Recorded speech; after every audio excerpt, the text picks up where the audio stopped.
Ne vous fiez pas à l'aspect vétuste de ce conteneur. Il renferme en réalité un trésor littéraire.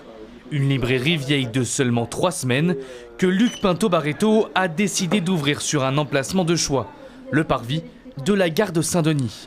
90 000 personnes y passent chaque jour. L'idée c'était d'être dans l'espace public, comme un peu les food trucks et tout, mais pour vendre des livres au lieu de vendre de la nourriture. Et c'était aussi l'envie de participer un peu à la vie du quartier, être un peu un acteur du quartier sans être dans la plainte de tout ce qui pouvait se passer de moins bon, on va dire.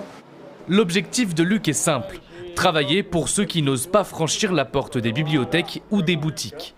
Sur les étagères, ce libraire autodidacte propose des essais féministes ou sur les inégalités raciales, des bandes dessinées, des livres politiques, bref, des ouvrages pour aider à réfléchir.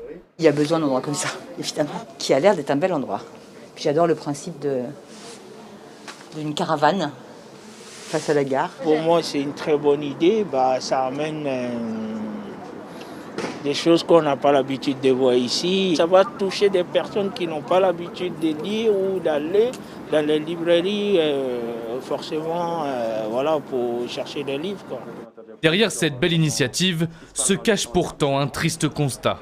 En Seine-Saint-Denis, on ne compte que 12 librairies pour 1,6 million d'habitants. Le département est le moins bien pourvu de France. C'est vrai que cette librairie, on va dire, pas mobile, parce qu'elle est pas mobile, mais en tout cas, dans son format très créatif, on était évidemment ravis de la voir s'installer sur le territoire, à la fois de la Seine-Saint-Denis et de Saint-Denis, parce qu'on en manque vraiment sur le territoire, et j'espère que ça donnera peut-être d'autres idées. Luc, lui, voit plus loin. Il va bientôt mettre en place des événements littéraires pour être plus qu'une librairie, un lieu de vie. Puis de toute manière, c'est pas énorme.